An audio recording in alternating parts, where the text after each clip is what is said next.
Civilization, a word that brings to mind countless grand images from both the past and present. These days, people throw it around all the time, but most struggle to grasp its original meaning.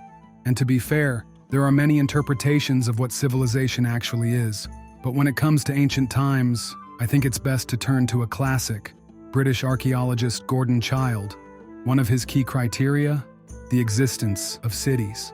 Now, it's important to understand that a city isn't just a big farming settlement. Typically, it serves as a center of craftsmanship and trade, with distinct administrative institutions and religious structures. To put it simply, we're talking about a ruler's palace and a temple. The second major hallmark of civilization is writing, an indicator of social stratification and taxation. But having a writing system doesn't mean the population was literate. For thousands of years, right up to the Industrial Revolution, reading and writing were primarily used for government records, tax collection, and religious rituals. Over 90% of people in any state, up until modern and even contemporary times, couldn't read or write. Frankly, a farmer or a craftsman had no real need for those skills. While journalists today use the word civilization all the time, the reality is that even many early medieval European societies hadn't yet reached that level.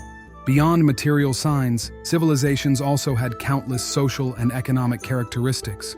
But today, we're not diving into all of them, just into the technologies humanity needed and the conditions required for civilization to emerge in the first place. And to start, let's talk about tools. Without these intermediaries between humans and the world, even survival across most of the planet would be impossible. Interestingly, civilization first appeared in North Africa, the Middle East, and Asia just over 5,000 years ago, when people were already familiar with metals like copper, gold, and silver. The same holds true for the slightly later civilizations of South America, which developed in isolation from the rest of the world, and there's a simple reason for that. These metals often occur naturally as pure nuggets, meaning they could be used right away, either hammered into shape with cold working or melted for casting. Iron ore, on the other hand, is a mix of iron oxides and tons of impurities, making extraction a major headache all the way up to the 20th century. That said, don't assume that during the Copper or Bronze Age people suddenly switched to mass-producing metal tools. Even in the early Iron Age, most tools were still made from stone, bone, and horn. For example, while a copper or bronze axe was a practical tool, a plow or hammer made from these precious metals would have been wasteful. Take early plows, for example. They were made entirely of wood, something that could be worked with both copper and stone tools. As strange as it sounds, the Copper Age was actually the peak of stone tool craftsmanship. Flint nodules were prepared, platforms were created, and flake edges were shaped, sometimes with bone, antler, or even copper tools. Sometimes, instead of a strike, intense pressure was applied. This technique produced long blades, sometimes over 30 centimeters long, with razor-sharp edges. These blades could be used as knife blades, saws for cutting wood, bone, or horn. Fragments of these blades were turned into sickle inserts, arrowheads, and dart tips. This blade-based technology, one of the most versatile, provided everything needed for hunting, hide processing, and crafting objects from wood, bone, and horn.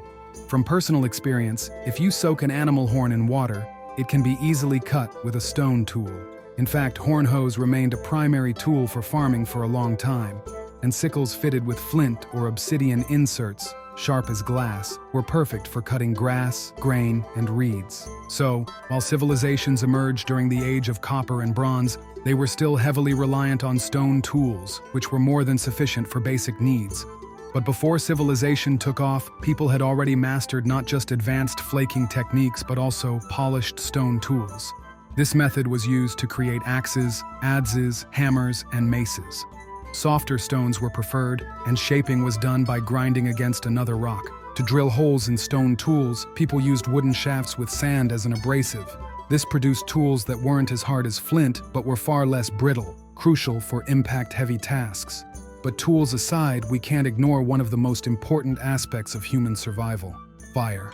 Without it, our species probably wouldn't have made it out of Africa, let alone spread across the planet. Fire provided warmth, protection from predators, and crucially, allowed for cooking.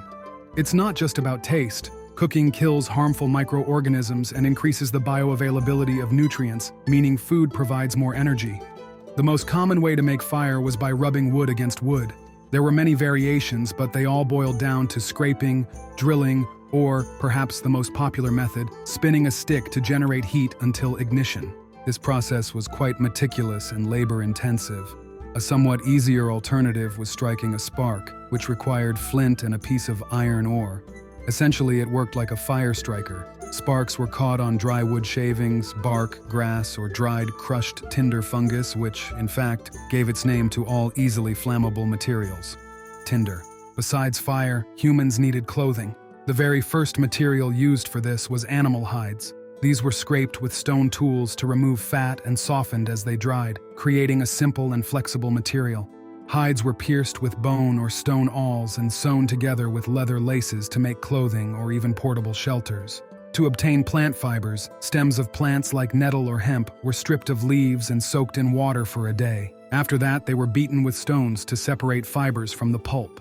These fibers were dried and twisted into threads, cords, and ropes. By the Neolithic era, frame looms appeared, where vertical threads were fixed and horizontal ones were woven in, creating fabric. Another major technological advancement of the Neolithic was the production of ceramics. Pottery not only allowed for cooking but also for food storage. If you think making a clay pot only requires clay and water, that's not entirely true. To reduce shrinkage, meaning to prevent cracking during drying and firing, potters mixed in sand, grass, crushed shells, or chamot. Chamot is made from crushed pre-fired clay. Early pots were shaped by hand, using coiled strips of clay. But around 5,000 to 6,000 years ago, during the rise of civilization, the potter's wheel was invented, speeding up production and improving quality. Open-air firing, which allowed oxygen to reach the flames, was replaced by oxygen-free firing in specialized kilns. Clay was not only essential for pottery, but also a key construction material. The most widespread technique was wattle and daub, where a wooden framework was covered with wet clay and left to dry. Sometimes entire structures were fired to harden them. Similar techniques can still be found today in the steppe and forest steppe regions of Eastern Europe. In Russia and Ukraine, this is one variation of the traditional katamazanka. Even before the first civilizations emerged, sun-dried mud bricks, also known as adobe, were developed. These were used to build Egyptian homes, Mesopotamian ziggurats, and the legendary walls of Troy. Some primitive technologies have survived to this day.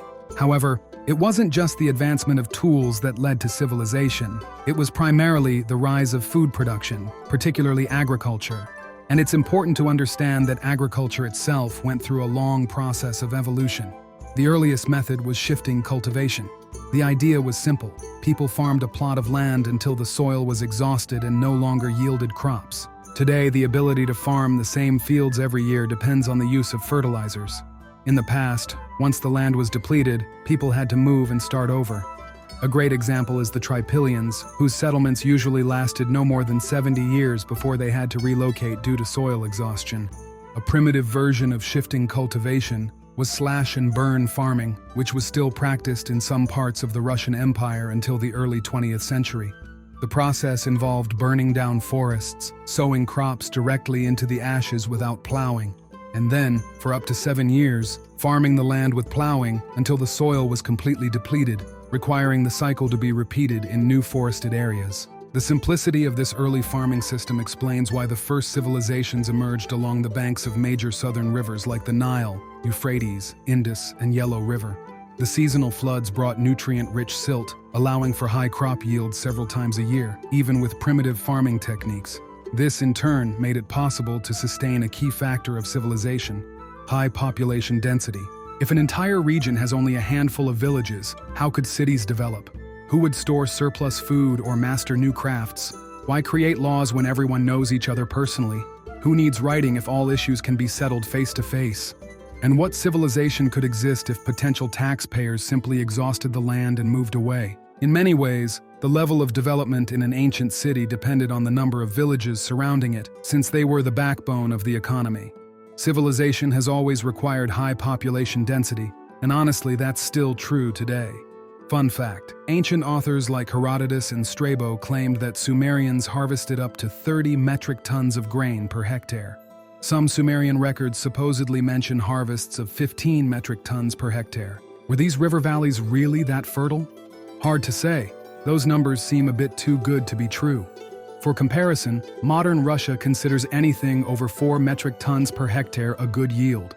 Back in the Russian Empire, it rarely exceeded 600 or 700 kilograms per hectare. Interestingly, less river-dependent civilizations in the ancient world only started thriving when two-field crop rotation was introduced. The idea was simple. A field was divided into two sections, with one left fallow each year to recover its nutrients while being used as pasture.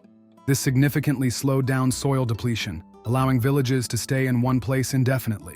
Then, between the 11th and 13th centuries, Europe developed a three-field system. One section remained fallow, while the other two rotated between winter and spring crops. This method allowed 2/3 of available land to be cultivated each year without exhausting the soil. Harvesting different crops at different times of the year also reduced the burden on farmers and lowered the risk of total crop failure due to bad weather. According to estimates by historian Boris Urlanis, by the 14th and 15th centuries, Europe's population was growing at twice the previous rate. Of course, these figures are rough estimates. Epidemics skewed the numbers significantly. But overall, the three-field system became the foundation for Europe's future agricultural success. It's also worth noting that while early farming was mostly done by hand with hoes, by the time civilizations emerged, people were already using draft animals. And at first, it wasn't horses that played the key role. It was domesticated oxen. That being said, it would be wrong to think that humanity made some revolutionary breakthroughs in the 4th millennium BCE that suddenly led to civilization. In reality, the material culture of the first civilizations wasn't all that different from what existed 1,000 or even 2,000 or 3,000 years earlier. In my opinion, it didn't really matter which people settled in the fertile regions of the Nile, Mesopotamia, or the Indus. As long as they knew how to farm, civilization was inevitable. That's just how people are. High population density has never been sustainable without hierarchy. The most ambitious and aggressive individuals across all continents followed the same pattern. They took control of land and people alike. What started as simple peasant taxation evolved into structured annual levies, which in turn required writing and an organized state bureaucracy. At the same time, as civilization spread, farming techniques improved, making agriculture more efficient. This ultimately allowed civilization to expand deeper into Europe.